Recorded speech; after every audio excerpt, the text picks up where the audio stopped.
The end of the parak here actually speaks to, or hopefully we'll tie it. We can, I think, tie it in to a little bit of what we were just discussing. So we're in the middle of talking about the Tzimtzum. We started off with the Ar Ein Sof. The Ar Ein Sof was Mitzamtzem itself in order to achieve what needed to be achieved. The Tzimtzum is Shelo Kipshuto. It's a hiddenness of the Ar Ein Sof. It's a hiddenness of the clarity, the conscious clarity that everything is just Elokus. And that's the only thing that exists. So that clarity is hidden. We talked about the gradual retreat or the gradual hiding of the upper nine Sefiros that are present within the Ar Ein Sof, and not really more than that. Really, it's since every Sefira contains a full range of all the Sefiros. So really, what we're talking about, at least the way it's framed in most of the Mefarshim in the Arizal, we're talking about the thing that's left within the Chalal Hapani, the thing that's left after the Tzimtzum, is the malchus of the Ar Ein Sof, right? The lowest level, or the lowest, coarsest, most tangible or material aspect of the way Hakadosh Baruch Hu allows us or allows Himself to be revealed, of the lowest aspect. That's what's left in the Ar Ein Sof. Everything else is hidden. All the other levels, all of the other aspects of HaKadosh Baruch Hu's presence are hidden within the Chalal Hapani, within this space of the Chalal Hapani, or the hiding of those aspects or those giluyim of HaKadosh Baruch Hu results in this phenomenon of the Chalal Hapani. Again, the Chalal Hapani we can conceptualize in terms of space or time, right? It creates a space, a physical space, so to speak, in which things can exist. They're not annihilated and burnt to a crisp and melt away into the Ar Ein Sof, which is unifying everything and saying there's no difference between everything. We could think of it in terms of time. It creates space within time, for past, present, and future, instead of everything just falling together and being collapsed into the Mishave Tamid, into the constant infinite presence of HaKadosh Baruch Hu, which doesn't change and therefore has no past, has no present, has no future. It just is. We could think of it in terms of consciousness. It's a space, or it's a mental space, or a consciousness and awareness that there are things other than just Hakadosh Baruch Hu out there. Right? That there's a me and there's a you and there's tables and chairs and apples and oranges and dogs and cats and so on and so forth. Right? And this blade of grass is different from that blade of grass. And if I do this, then that will happen. And if I jump off the building, then I fall to the ground. And if I don't jump off the building, then the building supports me. And if I throw the ball, it doesn't go, it goes up, but then gravity pulls it down, right? That cause and effect, teva, all of these things exist within this lack of clarity that everything is just Ratzon Hashem, everything is just Gilui Elokus. The notion that there's teva, that if I do this, then that happens. If I go to work, I make money. If I don't go to work, I don't make money. All of these impressions that we have, conscious impressions, right? Impressions on how the world works, impressions on how we function. If I'm hungry and I eat something, then I won't be hungry anymore. If I'm thirsty and I drink something, then I won't be thirsty anymore. And if I don't drink something, then I will be thirsty, and I'll get so thirsty that I'll die. And if I don't eat, then I'll get hungry and hungry and hungry, and then I'll get angry, and then I'll starve, and then I'll die. All of these impressions that we have about how life works and how the world works, those are all a manifestation, or those all exist, or those all are constitutive of what it means to have a Chalal Hapani, a space within which the clarity and the manifest presence of a Kadosh Baruch Hu is not apparent to us. It's hidden.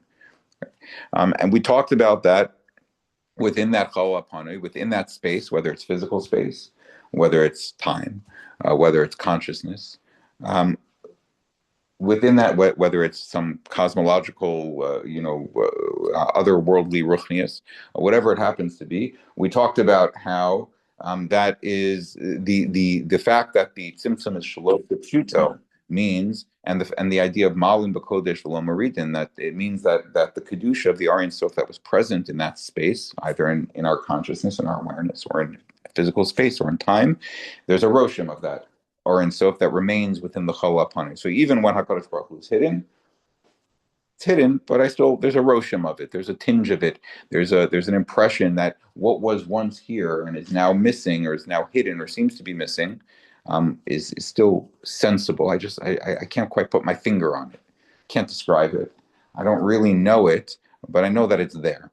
The Kabbalah use a terminology. Yodea mitziuso v'lo yodea mahuso. We know that it exists. We just can't. We don't know what it is. Right. That's a consequence of the roshim of the R. It's not clear to us what it is, because it's not clear. It's hidden. It's refracted. It's moved away. But the impression of it remains, and so we know that Or Ein Sof was there. How do I know that it was there? We get little blips of it sometimes. It punches through a little bit here and there. There's a ha'ara of it. There's a remaining roshim of it. We know that it was there. We know that it's still there, but we can't put our finger on it. And most of the time, we don't know that it's there. We don't sense it. We sense something very, very different. We sense its absence. Okay. So with that, we get up to practically what is this all? So he says, "V'zeh tzimtzum sh'Hashem yisbarach silit v'tzimtzum es ha'or ein sof baruch hu me'achol." This tzimtzum that HaKadosh Baruch Hu removed and contracted and refracted and hid this Or Ein Sof within the space of the chalal, hu hamakar v'shorish shemizen nishava behemshech olamas lamata midas hadin. The tzimtzum itself is the source from which, much later on, much further down the line, when the olamos unfold. And remember, we spoke of olamos in terms of levels of awareness, levels of consciousness, not necessarily universes, not worlds per se, planets, God forbid, nothing Mugusham. But as awareness unfolds and moves further and further away from the original Or Ein Sof, everything is Elokus, so gradually, eventually, what is produced by the Tzimtzum is din. Okay? Judgment, law. Din is also harshness. Okay, Val Kain, and therefore, we'll go back and we'll explore this a little bit more, but let's just read to the end. Val Kain, therefore, HaTzimtzum Bezar Kadosh Nikra HaTzimtzum Bezar Kadosh B'Shem Botzina de Kardunisa. Therefore, in the Zohar, the Tzimtzum is referred to as Botzina de Kardunisa, which means the light that is harsh. Okay. Light that's harsh. It's a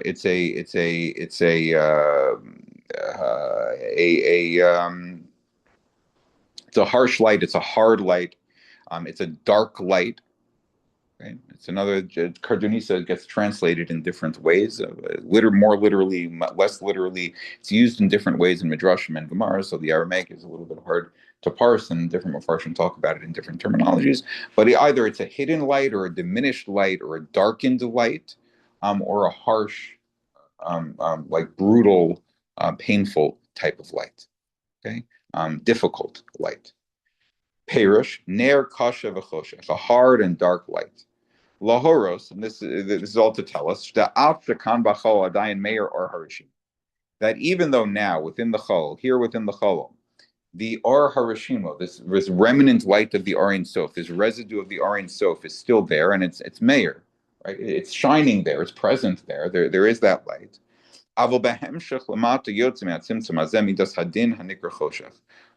this tzimtzum, from this hiding of the Or Ein Sof, from this hiding of the absolute clarity that everything is Elokos, everything is just HaKadosh Baruch Hu, and there's nothing else outside the Ratzon Hashem. From there, eventually devolves and emerges Midas Hadin, which we can also refer to as Choshech, as darkness. Ki Tzimtzum hu shorish haGevuros v'dinim, because Tzimtzum is the root of Gevuros and Dinim. Gevura is strength. In terms of the Sefiros, though, Gevura doesn't mean strength like we normally think of it. Gevura means withheld strength, the strength to withhold something, the strength to hold back, to not express. Right? So we haven't really talked a lot about the Sefiros and how the Sefiros are organized and constructed. We have to talk a little bit about that to understand what's going on over here. It's very, very, very basically. So we have 10 Sefiros.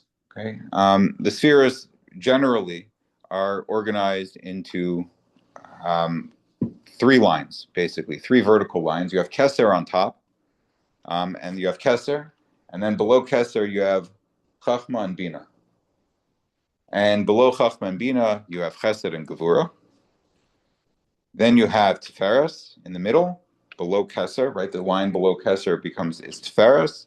You have Netzach and Hod, right and left, under Chesed and Gevura, under Chachma and Bina, Netzach and Hod. Then you have Yesod, and below Yesod you have Malchus in the middle.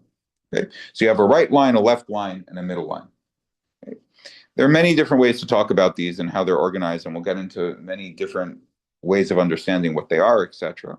But B'derech Klal, the right line, which begins with Chachma and continues to Chesed and Netzach, represents Chesed. Right? Now, Chesed in a few different ways, but Chesed primarily in terms of expression, giving. I'm giving of myself, and I'm giving so much of myself that I give endlessly. I there's something kavyachol, we can say there's something narcissistic and selfish about the pure chesed. Right? I want to express myself. I don't really care whether you're listening, and I don't care whether you want to hear it. I don't care whether you want what I'm offering. I'm just going to give it. Okay? Right? Like drushes and shulers. Right? I want to say what I want to say, and whether anyone's listening doesn't matter. I want to say it. It's important to me to say it, and it's important to me to express myself and to put myself out there. That's chesed, right? And the different levels of chesed in the Sefiros are different levels at which chesed is formed and expressed, and slightly different formations of chesed. You said above chesed, right? Chachma is above chesed, but it's part of chesed. It's part of chesed. It's part of chesed. The other side, the left side of the Sefiros, which is bina, gevura, hod, that is gevura. Okay, that's din. Gevura, din, midas hadin as opposed to midas hachesed. Right? Din is and gevura are both functioning in the same terms. It's the power, the ability. It's gevura. Gevura is strength, right? You think chesed is strength, right? I can express myself. I can do whatever I want. That's what chesed is. But gevura is the strength to hold back chesed, right? Which is regulated by rules, typically, right? I'm going to I'm going to give a shir, but I'm only going to speak for 25 minutes. I might want to speak for an hour, but I'm going to stop at 25 minutes. Gave myself a rule, and I stopped myself. That takes gevura. Right? I want to express, I want to do more, I want to say more, I have more to say.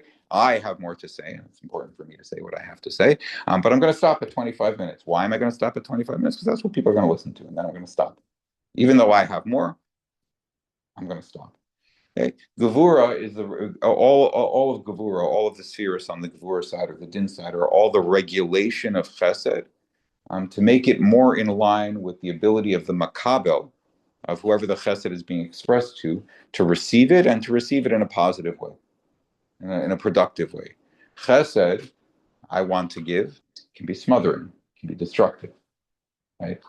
I want to give you. You ask for a drink. I'm going to give you the drink, and I'm going to give you the best drink in the whole world. And I pour gallons of water down.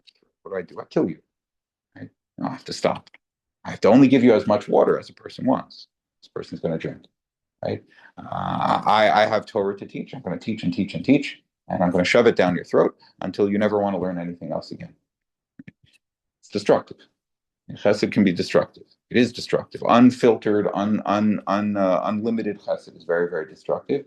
And it's not chesed. It doesn't get us anywhere. Right? It actually has the opposite effect. So when I add gevura into the mix, now chesed is regulated by rules and limitations aligned with the needs of the makabel. Okay, always also we find that that when we talk about the right side and left side of the Sefiros, and this will show up in other places as well, we're also always talking in terms of mashpia and makabel. Chesed is mashpia. Chesed is the giver. Oftentimes that is also sort of the expression of HaKadosh Baruch Hu's whatever. And then on the other side, you have the makabel, those who are going to be receiving from the mashpia and who regulate, therefore, what the mashpia is going to give, right? I can only give what you're ready to offer, right? I may want to cook you a meal, but I can only cook the things that you like to eat. Otherwise, I'm not cooking you a meal. I'm cooking me a meal, right? I'm doing it for me, not for you. So this is chesed and gevura. So we can understand based on this why we can talk about gevura and din in the same terms, okay? Because din, by definition, law, is all about imposing limitations on self-expression. We can talk about this in a secular sense.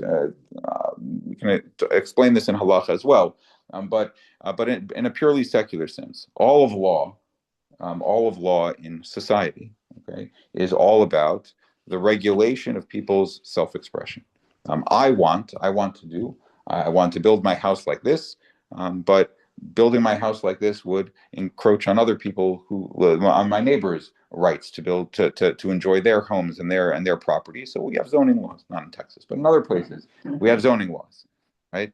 I want to drive and get to work on time. But if I drive too fast and I drive too and I don't pay enough attention, or I try to drive and send an email to my boss at the same time, I'm going to crash and hurt somebody. So we limit that, right? We have laws that limit how I can. All right, I want to swing my fist around, and the law says you can swing your fist around as much as you want, but the line is of someone else's face. Then you have to stop your fist, where it's going to connect with someone else's face. All right, so that's all of din is about doing this. Right? This is obvious when we talk about Chol Shemish, but it's also obvious if we talk about it in terms of other areas of halacha as well. Okay? We can talk about, I want to connect to HaKadosh Baruch Hu. Good for you. You want to connect to HaKadosh. I want to be an Eved Hashem. Good for you. You want to be an Eved Hashem. Do you want to be an Eved Hashem for you, or do you want to be an Eved Hashem for Hashem? Well, you can't be an Eved Hashem for Hashem unless you are respecting limitations on how you're going to be an Eved Hashem that are imposed to you by the makabel, by the person who you are offering the avodah to. So we have halacha that says, I am going to be an Eved Hashem. How am I going to be an Eved Hashem? I'm going to say 4 kiddushes on Shabbos. Halacha says, don't say 4 kiddushes on Shabbos. Why? Partly on a very, very, very basic level, just the fact that there's a rule that says, don't say kiddush 4 times on Shabbos, only say it twice, says to me that when I say kiddush those 2 times, what am I doing? I'm not being selfish. I'm not serving myself. I'm serving you. Now, you told me what you want from me, and I am limiting my self-expression, my spiritual self-expression, in ways that conform to what the makabel is able, quote unquote, to receive. It's not so good to say those things about God when there's just a recording, but I did air quotes for it. Okay, right? That's part of what halacha, what all din is doing. All rules are doing. Right? They regulate the expression of the mashpia in order to allow the makabel to receive it. Okay? That's what Tzimtzum is. Tzimtzum is the source of this concept. Why? Because what is Tzimtzum? At the very, very root, what is Tzimtzum? Tzimtzum is the Ar Ein Sof expressing itself. Mamale kol Metzias. The Ar Ein Sof fills everything because that's in the nature of HaKadosh Baruch Hu. All of Metzias is defined by HaKadosh Baruch Hu, by the Ar Ein Sof. There is no Metzias without the Ar Ein Sof. The Ar Ein Sof is all of Metzias, and it's just expressing itself. It's in the fullest sense of the term, because it's God. God is, or it's the most profound expression of God that we can conceptualize, and so it just expresses limitlessly because it's infinite, because God has no limitations. No one can say to God, "Stop." Right? No one can say to God, "Don't." There's no one outside of God, or there's nothing outside of God to say, "I only want this much of you, so stop." Right? There's no such thing. Everything is just a Kadosh Baruch Hu. As the Baal Sulam says over and over and again, right? But by definition, the Ar Ein Sof is the ultimate mashpia, is the ultimate endless giver, because there's no one to be makabel it and limiting it by definition prior to its Tzimtzum. Okay? So prior to Tzimtzum, there's just expression of the Ar Ein Sof, and it's endlessly expressing, right? Endlessly expanding universe. You can, as a muscle, you can think of it that way. The universe is endlessly expanding outward. Right? It doesn't stop. There's nothing to stop it. There's nothing out there to stop it. So it just keeps going and going and going and going. And at the edge of the universe, it's just going more. Okay. What is Tzimtzum?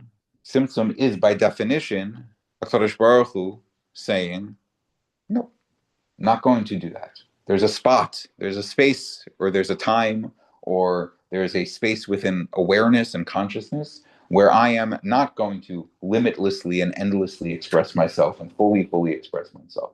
I'm going to impose a limitation that says only a certain part of me is going to be expressed, or only a certain aspect of my ratzon, or only a certain facet of my ratzon, in a very, very coarsened way, in a very, very hidden way, that really doesn't allow me to really express myself.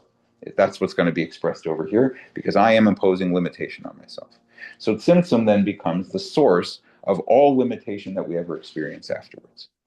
That's the root of it, because it doesn't exist before. If you think about it, there is no limitation before.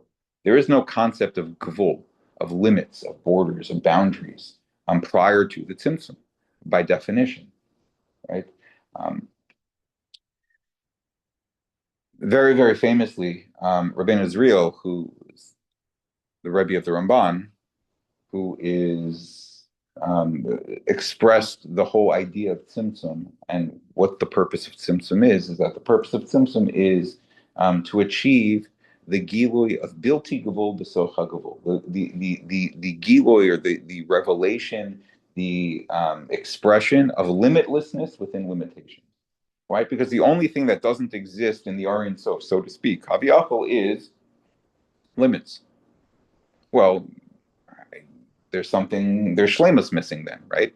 If the Aryan Sof is limitless, and that means there's no limits, so there's an aspect of there's an aspect of everything that could be that isn't being fully manifested within the Aryan Sof, the idea of limits. So in order, right, we talked about this at the very beginning, that the Arizal says that the purpose of creation, the tachlis of creation, the original machshava behind creation was for HaKadosh Baruch Hu to be fully expressed and to fully be shalem, Kaviyachol, the Aryan Sof, not HaKadosh Baruch Hu, God forbid, but the Aryan Sof to be fully shalem and fully expressed, because something is missing in its expression, so to speak. What's missing? Limits. It's not expressed in limit yet, right? It's God that can't create the rock that he can't lift. Well, if God can't create a rock that he can't lift, then there's something he's not doing, right? So in order to be fully expressed, not just b'koach, but also b'poel, the Aryan Sof says, well, we need limits now. I want there to be limits so that I can not only be expressed in limitlessness and infinitude, but I can also be expressed within boundaries and limits and dinim and gevuros. And that too is me. One thing for the infinite God to express and manifest as infinity. It's a whole other thing, much cooler trick for the infinite God to now be expressed infinitely with infinitude. That's a much bigger deal. Right? So that's what Tzimtzum is doing. Tzimtzum is by definition imposing, self-imposed, right? Nothing outside of HaKadosh Baruch Hu is imposing this limit, but self-imposed limitation. And so, and such limitation did not exist before, so to speak, at least in actuality. Potential it had to exist, right? Because everything is there already, but it wasn't expressed prior to Tzimtzum. Tzimtzum is the advent of this phenomenon called Gevurus. And so so what he's pointing us to now is that the Tzimtzum is much later down the line. Tzimtzum eventually becomes or manifests Tzimtzum achar Tzimtzum. There's many Tzimtzumim, but once we get down to the point where we can actually experience limits and dinim, on the level of Aryan Sof and Tzimtzum, it's our, even the malchus of the Aryan Sof is so phenomenally infinite that no one really can appreciate that there's limits there. It's so big, you'd imagine it's infinity, right? It's like you go into outer space and you say, right, this is endless, right? And then you travel for a couple million light years. So I had no idea that it's way more endless than I ever thought it was. But within the space that you're in, right, you go look at you look through a telescope and you look around the Milky Way galaxy and you're like, this got to be everything. Everything is here, millions of stars, right? It's impossible to even conceptualize, and to say that that's one of millions and millions of galaxies. So once I'm outside of that, then like there's even more. So even within the malchus of Ein Sof, which is such a small thing compared to the Ein Sof itself, to the Aryan Sof itself, even that from our perspective would seem to be infinitude. Once I get there, then I realize it's nothing. There's so much more infinity beyond it. But even that, relative to where we stand, is infinitude. So that's not really deep. It takes much further down the line for us to really experience dinim. But any dinim, any gavuros, any limitations, any constraints that we ever experience are a product of the tzimtzum. And it's very easy to understand this, and it's actually very powerful. Again, going back to not going back directly to what we were discussing earlier, but we were talking a little bit about how do you get, or how can one get, or how do people get to such experiences in a positive way that is not, I never want to go there again because that was terrifying, right? But how do we get, so hisbonenus is one of the ways. Yichudim, there are ways to get to these places, right? And not that we get to them in run of the mill kind of ways, but it starts somewhere. So if you can get to profound experiences of Elokus through hisbonenus, it has to start on a very basic level. On a very basic level is when I encounter a red light and I stop the car, I'm encountering the Tzimtzum. That's what's happening. The root of all dinim and all gevuros is the Tzimtzum. Where did that red light come from? The phenomenon of a red light, the phenomenon of the rule that tells me to stop at the red light, the phenomenon of I'm stopping at the red light because of the rule and the red light that triggered that rule. This is Tzimtzum, the energy of Tzimtzum, the reality of Tzimtzum that's being activated right now, that I'm encountering and I'm experiencing and is operating in my life and in my experience and actually operating through me. Tzimtzum is happening as I press the brake pedal, right? Not that Tzimtzum that's all the way up there. That's a much more profound thing. But that same Tzimtzum filtered down, down, down is exactly what's happening, right? And this happens a billion times a day that we encounter Tzimtzum. A billion every time we encounter a limit, we encounter a space in which we have to we either we stop ourselves from something. I'm eating dinner I'm full. I'm not going to take that last bite. That's Tzimtzum. That's what's happening right now. Tzimtzum is manifesting within my meal, right? And so on. Now you can all come up with your own examples of this, but we now have a concept to connect these experiences to. Right? That's the beginnings of hisbonenus. The beginning right now. What does hisbonenus mean? Meditation, literally. Reflection, meditation. Hisbonenus is different. Hisbonenus is what? Meditation? Is meditation, reflection. Hisbonenus is actually. Hisbonenus, so boded is hisbonenus is alonement, right? Being alone with yourself and being alone with HaKadosh Baruch Hu. And Rabbi Nachman, it means sitting and talking to HaKadosh Baruch Hu one on one, just you, right? With the forest. That's more like awareness. Hisbonen is bina, is awareness, right? Like going deep into something. Bina in particular, right? If we're talking about Sefiros, right? Bina is the highest of the Gevuros sphere, right? So what is Bina? Bina is breaking something down into its parts. It's taking a phenomenon and breaking it apart into its parts. That's what dinim is. Dinim is separating things from each other. All right. The din that says that there's a difference between milk and meat and don't mix them together separates these things from each other. There's a difference between a cow and a pig. There's a difference between Sheishes Mea Maisa and Shabbos. Those are rules, dinim, right? So that's bina. That's bina operating.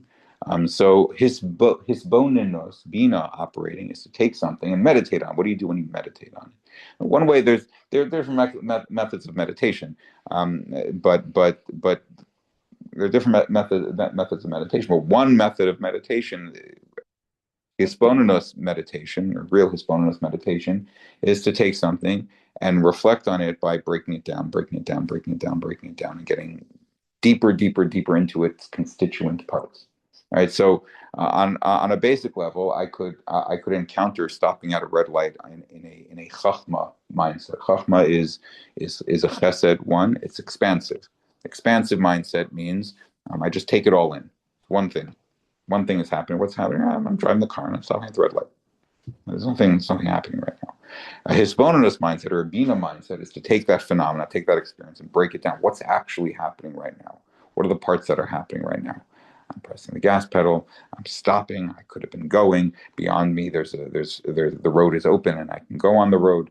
There are cars going the other way. There are things preventing me from going. There's a rule preventing me from going. Where does the rule come from? That's hisbonenus. You can do that with stopping at a red light.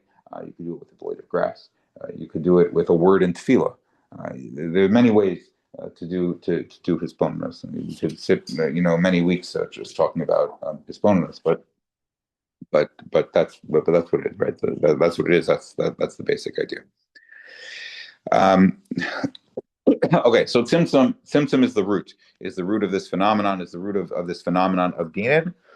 Uperusho botzina shemeir k'ner shimos. And what is it? It's what does it mean? What is this botzina de cardonisa? It's a nair. It's a flame. It's a torch. Shemeir k'ner merashima. It's shining like a candle from the Roshimo, from the Roshem of the Or Ein Sof that was revealed before and is now not apparent. Havel Kardunisa, but it's also hidden at the same time. Hu Chazak V'Kasha. It's difficult, it's challenging, it's painful. Ki dinim yotzim mimenu. Why is it challenging and painful? Because dinim are what is coming from it. Kasher yivor lakaman, as we'll explain later on. Now, why is it difficult? Why are dinim challenging? Why are dinim difficult? Because what dinim mean is that I can't access everything that I can access, and I can't access everything that I know that's there. Right? There's a roshem of the Aryan Sof, but after the Tzimtzum, it's only a roshem of the Aryan Sof. It gives me a hint that the Aryan Sof was once here, but I don't see it anymore. I don't see the absolute clarity that everything is Ratzon Hashem and everything is Kula Elokos. If I understood that, then all of my experiences of this world would just melt away, right? Because there's no experience of this world to have. There's no ups and there's no downs. There's total hishtavos, but it's not even total hishtavos. Not even total equanimity. It's something much more than that because I can't even. It's out of body. There's no body. There's no world. There's no house. There's no car. There's no family. There's no people. Everything is just one thing in the Aryan Sof, right? Or with the clarity of the Aryan Sof. The Roshem gives me a sense that such a thing exists. The Tzimtzum means that I don't have access to it. And what am I left with? I'm left with a world in which there's a body and a soul, and they're at war with each other. And there's a house, but the roof leaks, and the heat's not working so well. And the mortgage is too high. And there are people, and some of them are annoying. And they're kids, and sometimes we're in tune with each other, and sometimes we're not in tune with each other. And there's jobs, and there's community, and there's this, and there's that, and all these things that are the result of tzimtzum, of the withdrawal or the hiddenness of the Giloy Elokos of the Aryan Sof.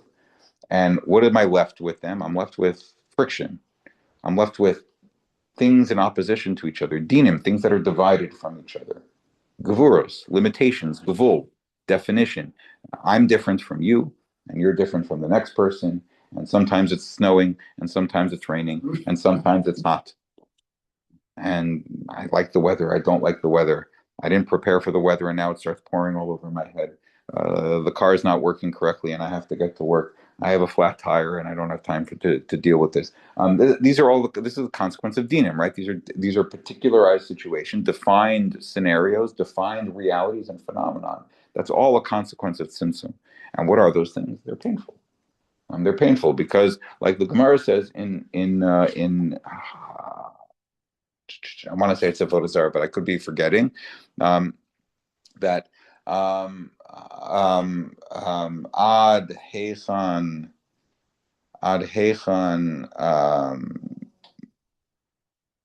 I'm forgetting the exact lesson, but how far does the concept of yisurim go? The Gemara says if you stick your hand in your pocket and you expect to pull out 2 zuz and you pull out 1 zuz, that's yisurim. What does that mean? Things don't go my way. Things are not working the way I want them to, right? In a perfect world, everything would go my way. That's from my perspective. That's how things are supposed to work. And things sometimes don't go my way. That's a consequence of tzimtzum. That's a consequence of dinim. That's choshev. That's the absence of R. From my perspective, that's the absence of R. Things aren't the way they're supposed to be. Things are not light. Things are not good. Things are not happy, and so on and so forth. Right? That's tzimtzum. That's dinim, and that's pain. Why? Because I know that there's something more than that. Why? As a result of the Roshem, I know that there's a reality in which it wouldn't bother me when I put my hand in my pocket and pull out 1 zuz instead of 2 zuz. It wouldn't bother me when I want to buy this car, but I can only afford that car, right? Or it wouldn't bother me when I want my kid to be doing well in school and they're not doing well in school. It wouldn't bother me when I get into a fight with my neighbor. None of these things would bother me because they would all be viewed as just Ratzon Hashem, and it's just everything playing out exactly perfectly the way it's supposed to be. Nothing would bother me, and I know that there is such a thing because there's a Roshem R where at least I'm aware in some sense or in some shape or form that such things are real. Such a reality is a true possibility. We'll talk about exactly what that Roshem is and what gets done with that. But really, ultimately, that Roshem, the thing that informs me that there's that Aryan Sof, boils down ultimately to Torah in a certain sense. Torah is what informs me that there was an Aryan Sof here, and it teaches me that there was an Aryan Sof here, and now that Aryan Sof is missing, But I know I have a sense of what it might be or what it could be like to experience it a little bit in some way, shape, or form. And so it's very painful not to be experiencing it. And so Tzimtzum then becomes the root of dinim, the root of Gevuros. Why? We talked about why. We talked about why. From the very beginning, we said that the whole goal of everything was in order to be meitiv l'nivra, that HaKadosh Baruch Hu wants to be meitiv l'nivra. Can't be meitiv to you if you don't experience the HaTorah that I'm giving you. If you have Nahama de Kisufa, the only way for you not to have Nahama de Kisufa, not for you to be ashamed by all the goodness that I'm giving you, is for you to experience the fact that what you do matters. And you can screw up or you can get it right. And if you get it right, you win and you get a reward. And if you mess it up, then you get punished. And so when you get a reward and you receive the Hatava, you actually enjoy the Hatava. That's a consequence of Tzimtzum, right? Because without Tzimtzum, without the experience of dinim, without the experience of there's a difference between me doing this and doing that, there would be no possibility of Bechira, and there would be no possibility of receiving and experiencing the Hatava that HaKadosh Baruch Hu gives us as actually good. There would always be a twinge of, I didn't do anything to get it, because nothing I do matters, because there's no Bechira, and there's no difference between doing this and doing that, because it's all Ratzon Hashem. We also talked about how the whole tachlis and machshava behind the Bria is for HaKadosh Baruch Hu to be more seen, so to speak, more fully expressed, more fully appreciated. In Melech below Am. I have Yud Gimel Midas Rachamim, but nobody knows I'm Racham and Chanan and so on and so forth, because what is Rachmanos and what is Chein? What do these things mean? They don't mean anything in a world of just Or Ein Sof, because nothing is anything. So there has to be a Tzimtzum. And once there's a Tzimtzum, now there's a space within which Rachmanos can operate. Why can Rachmanos operate? Because there's dinim, there are rules, and you break the rules, and now it can be merachim on you. And now the thing that's being merachim on you is now seen as merachim. And there's melech, and there's and there's, and you can see me in all the ways that you couldn't see me before. And more than that, you can't see me at all. Nothing can see me at all. Nothing can grasp me at all when I'm just Or Ein Sof, because it's ungraspable. So in order to be grasped in any way, shape, or form, what do I have to do? I have to be mitzantzim myself, right? The classic mashal that is given is a Rebbe trying to teach Talmidim. The Rebbe has a lot to say, and the Rebbe has huge amounts of Torah to give over. But if the Rebbe tries to fully express the full gamut and full range and depth of the Torah that they have, the students won't walk away with any Torah. So how does the Rebbe allow the Torah that he has to be seen and experienced and appreciated? The Rebbe has to be mitzamsim that Torah. Aleph, Beis, Gimel, Bereshis Bara Elokim, Mei Masai Karna Shema, on and on, right? Step by step by step. I'm mitzamse myself, and then I let a little bit more show, and a little bit more show, and a little bit more show. But I can't show it all, because if I show it all, you'll have no idea what you're encountering at all, and you get nothing out of it. And if my goal is for you to get something out of it, hatava, and if my goal is for me to be seen and appreciated and recognized for what I am, because that is the greatest hatava, for us to recognize HaKadosh Baruch Hu for what he is. That is also the greatest hatava. That's the greatest tov we can experience. So I have to be mitzamse myself. So these dinim that come into play are essential for getting us to a greater experience of tov, a greater experience of something bigger. Dinim, therefore, are actually just a consequence and deeply wrapped up in chesed. Why is there dinim? So that chesed can be more fully and properly experienced and expressed. We said that limitless chesed is not chesed. Limitless Or Ein Sof is not hatava. It's not giving us over anything positive. If I inject dinim into it, now we're going to have something positive, right? What happens? What does Medrash say about the creation of the world? HaKadosh Baruch Hu first wants to create the world kulo din, right? The world can't survive kulo din. So what does he do?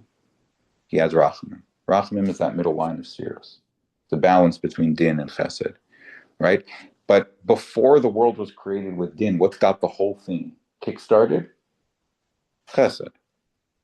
A desire for chesed, HaKadosh Baruch Hu's desire for chesed, of expressing HaKadosh Baruch Hu's self and wanting to give the ultimate goodness to us, that kickstarts a need to create a world that's din. Din is a necessary outgrowth of chesed. In order for chesed to be chesed, it has to have din. But if you have too much din, and the din is harsh, and the din is strict, so then I never get to the place where I can actually ever appreciate anything, because if I make one wrong move, everything falls apart. And so in order for things to work, rachamim has to be injected back into the system. Rachamim is a balancing between chesed and din, or as Rav Itchemeyer talks about, rachamim is a way of implementing din that looks at more than what's going on the surface. All right, so din, strict din, is here are the rules, and if you break the rule, poof, you're gone. Rachamim is here are the rules, and if you break the rules, I look at more than the fact that you break the rules. I look deeper below the surface. I look at the Penimiyus of what you did. That's rachamim. You broke the rule, yeah, right. You broke the speed limit, but why? What's really going on for you? So yeah, you broke the rule. Okay, fine. That has to mean something. If it didn't mean anything to break the rule, then din falls apart, and then you can't have the chesed because you need din in order to have the chesed. But I'm not going to poof disappear you like the Torah Devar says. I'm not going to poof disappear you immediately when you no say avon. I'm not going to poof disappear you immediately as soon as you sin. Not only that, but I'm going to actually give you the power to continue to sin, because all of your sins are a consequence of HaKadosh Baruch Hu saying, I'm going to give you the ability to do those things, and the bechir to do those things, and the energy to do those things, and the breath in your lungs to do those things. Why? Because I'm looking at more than just what you're doing. I'm looking at why you're doing it. I'm looking at the potential of where you can get if I allow you to do it and allow you to grow through doing it. Then I'm looking at more at the situation more deeply through rachamim. Right. So if you'll indulge me, I know we're over time, but we started a little bit late.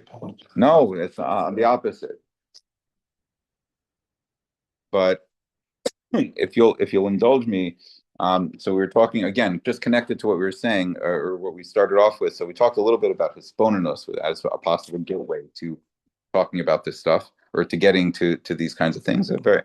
So another way to get at these kinds of experiences of Elokus is yichudim, right? Many different ways to talk about yichudim.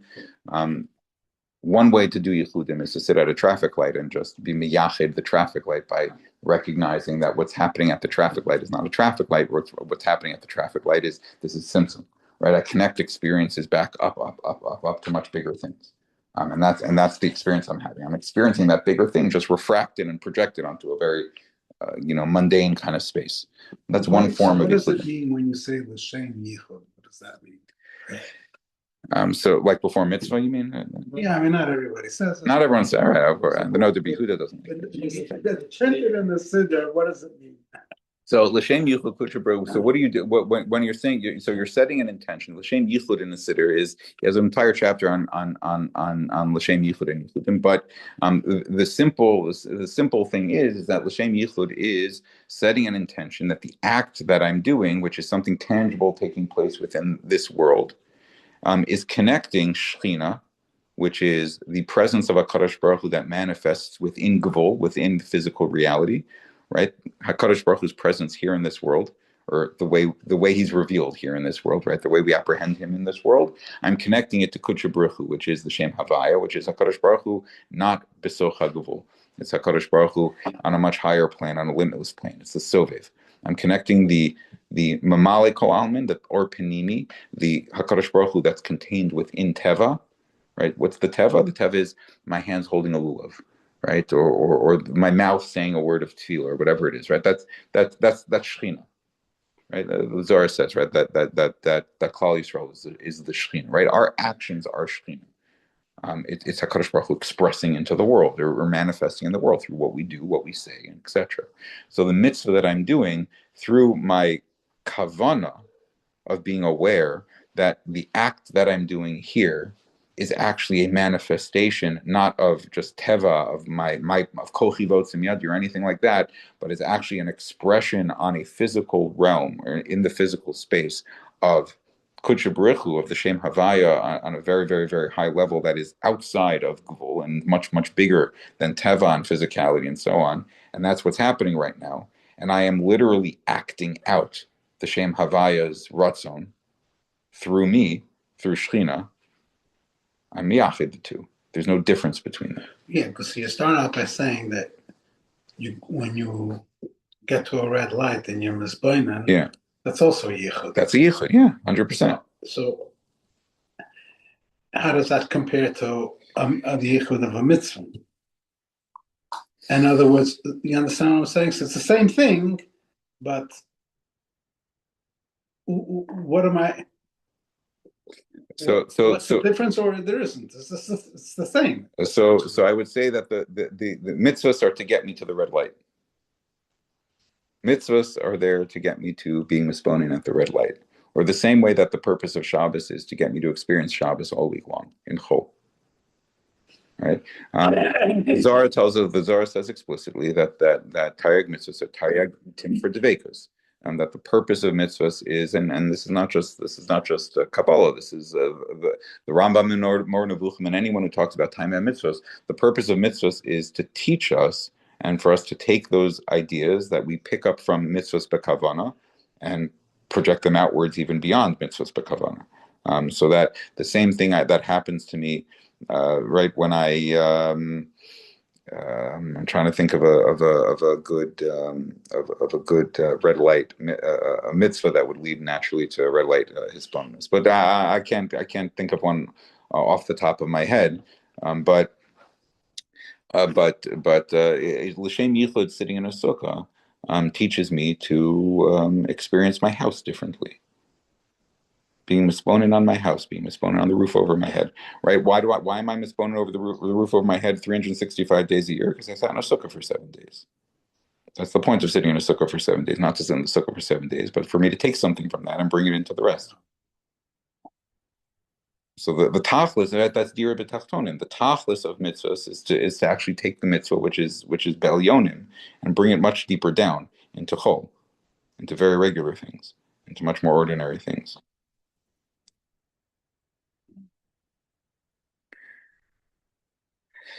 Okay, so something yichud related. So typically, we could do yichudim in very mundane kind of ways, right? And not mundane, but simply this is like a simple, right? You could call it hisbonenus, you could call it yichudim, but reflecting on the meaning of the experience of stopping at the red light, it's a yichud. Right. This is what the Baal Shem Tov writes in his letter to Rav Gershon Kittiver, where he says he has a dream and he goes and sees Mashiach and he asks Mashiach, right? When is Mashiach going to come? And he says, when everybody is able to be miyachid yichudim like you. Right? And so that's not very encouraging, unless if you think of yichudim in sort of these highfalutin Kabbalistic mathematical kind of terms, because we don't do such things. And most of us don't do such things. Right? We can, but we will, but we generally don't, and so that's a long way to go. But if you think about miyachid yichudim as much more mundane than that, it's just appreciating what's going on at the red light, or appreciating the elokus in the steak that I'm chewing. That's much easier. That's not complex. It takes presence and takes training and intentionality and practice and stuff, but it's not complex. But the other kind of yichudim involves shemos and appreciating the relationships between different shemos of HaKadosh Baruch Hu and how they interact with each other and things like that. Not getting into it in any complicated way right now, but there's one that's relevant to this idea that we're talking about in terms of this very fundamental idea that gevuros tzimtzum is a consequence of chesed, of Ein Sof, right? The Ein Sof and the ratzon of the Ein Sof to be fully expressed, chasadim, gives birth naturally and inevitably to gevuros. Okay, so it's fundamental within the Kabbalah of the Arizal that everything is made up of the Shem Havaya. Everything is Shem Havaya. Okay, different forms of the Shem Havaya, different permutations of the Shem Havaya, different ways that the Shem Havaya is expressed, but everything is a Shem Havaya. From all of reality, it's just a Shem Havaya. To the smallest aspect of reality is another, just Shem Havaya, expressed and manifested in different forms. Okay? Right. So the book is a Shem Havaya, and my thought that I'm having right now is a Shem Havaya, and so on and so forth. Okay. Now every Shem Havaya is made up of 4 letters, right? Yud, Hey, Vav, and Hey. Okay. since everything is made up of Shem Havayas, and everything is also made up of the Ein Sof and the Ratzon Hashem, and the Ratzon Hashem is made up of Eser Sefiros, it also means that the Shem Havaya represents the Eser Sefiros. The Eser Sefiros are contained within the Shem Havaya. How so? So Keser, which is the highest sphere and is really it's the ultimate paradox, and it's above Chachma and Bina. It's above the sort of it's above the divisions between Chesed and Gevurah and so on. Keser is the Kotzo Shel Yud. It's the little line that's on top of the Yud that extends above the Yud, not the one below, the one above. What's this year that I always thought was the one below? The Oketz Shel Yud. What? That's the Oketz. The Oketz of the Yud is the Shmutchik below the Yud. It's understood that to be the Kutzer Shel Yud. Kotzer Shel Yud is above the Yud. There's something. The little point, right? So if you look at a Yud in Ksav Ashuris, right? So you have it's a Yeah. right. It's everyone good, right? It's a Yud and there's a line with that sticks up. So that little not sticking up point, which is it's not even in the Kuda of anything. That's Keser, right? It's too fine and too undefined to even like it's not a letter, it's not a dot, it's a nothing yet. But from that thing, everything starts with such a thing, right? That's the art. That's the sort of ungraspable Ein Sof that you can't touch and you can't define and has no measure and so on and so forth. But everything comes from that tiny nothing. The Yud is Chachma. Okay? The Yud is Chachma. The first Hey of the Shem Havaya is Bina. The Vav of the Shem Havaya is Tiferes. Tiferes includes within it 6 spheres: Chesed, Gevurah, Tiferes, Netzach, Chod, and Yesod. That's why it's a Vav, which is Matra 6. Okay, so it's 6. And the final Hey of the Shem Havaya is Malchus. Okay, so Chesed and Gevurah, which is what we've been talking about now, that's the Yud, that's the first Yud and Hey of the Shem Havaya. Okay? Now, one of the things you do with Shemos when we talk about yichudim, and this is not really a yichudim thing, this is just basic knowledge of these things, is that there's an idea of Shemos Miluyim. Okay, that means that you take the letters and you write out the letters as you write the names of the letters, right? So instead of Yud and Hey and Vav and Hey, you have Yud Vav Dalet, Yud, Hey with a Yud or an Aleph or a Hey, that spells Hey, Vav, Vav Yud Vav, Vav Aleph Vav, Vav Vav spells Vav, and another Hey, Hey Yud, Hey Aleph, Hey Hey spells Hey. Okay. Now, what's the idea of a Shem Milui? A Shem Milui is taking the Shem Havai, which is 4 letters, and expanding it outwards. It's a Gilui of the Shem Havai. When you're Megala something, you unpack it, right? You take something in a little package and you open it up. So the Miluyim, the Shemos Miluyim, are taking that Shem Havaya and revealing something about the Shem Havaya that you don't see on the surface, or you don't see at first glance, and you unpack it a little bit, and now you see more about it. So the Yud was Chachma, right? The Yud was Chesed, right? Chesed, Chachma, right? The Yud was the very beginning of the Chesed side of the Sefiros. Okay, it's Chachma, the first Chesed. If I unpack the Yud into a Milui, it's Yud Vav Daled, right? Yud Vav Daled, the Arizal says, is Yud is Chachma, right? The Yud of the Yud Vav Daled is Chachma. Vav Daled, if you put them together, makes Hey. Daled, and then a Vav inside of it to make the other leg of the Hey makes a Hey. What's Hey? Hey is Gevurah, right? Hey is that first Hey of the Shem Havaya, but it's already contained within the Chesed of the Yud. Right?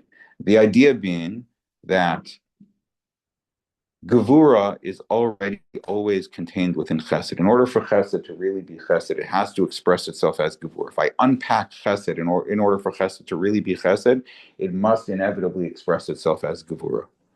If I unpack the Ratzon of the Ein Sof to express and be mated l'nivrav and so on and so forth, inevitably it has to express itself as Tzimtzum and Dinim. It has to get to that Hey. It has to get to Gevurah. It has to get to Dinim. Tachlis, what does this mean? This means that in a certain sense, and we saw this last week, every time a person encounters Gevura, anytime a person encounters Dinim, Choshech, Tzimtzum, the absence of the way things are supposed to be, the absence of HaKadosh Baruch Hu's manifest and clear presence within our lives, we could encounter this as something's missing.